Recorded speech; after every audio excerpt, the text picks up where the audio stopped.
adored flowers. He even noted that he had a special relationship with flowers, as they were a source of beauty and strength.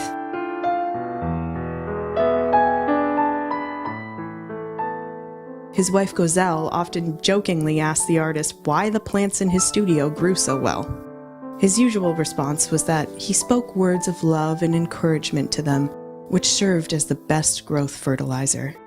Even when he was traveling, he made sure to call his daughters and remind them to water and tend to his studio oasis. While traveling amongst the 5 provinces in Turkmenistan, Bayramov would enjoy painting wildflowers in situ. He hesitated to pluck these particular flowers as they dried too quickly, so he would often work a la prima. Poppies were his favorite flower. They, like people, fight for their life and bloom in the face of turmoil. Taken from his diary, Bayramov mused, "Between 2 rocks a poppy grows, fighting for its place under the sun."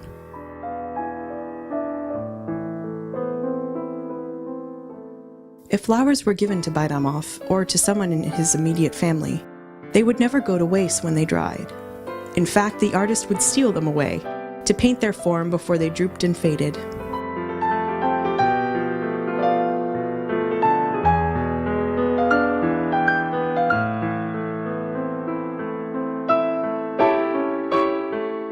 As a testament to his gratitude, the finished works were dedicated to the people that impacted his life.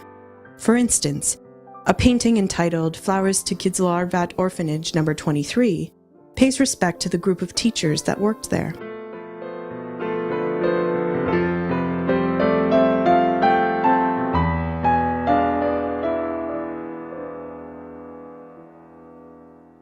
Similarly, he was always searching for his parents and, as a testament to his undying love for them, painted a sea of flowers as a dedication.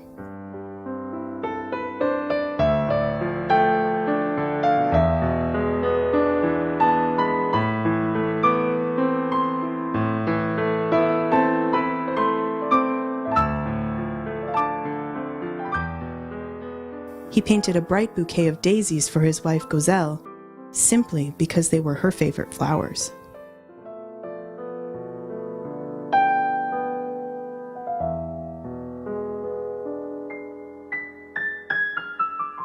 Much like his fruit compositions, Bayramov followed a line of superstition related to the number of objects in a painting.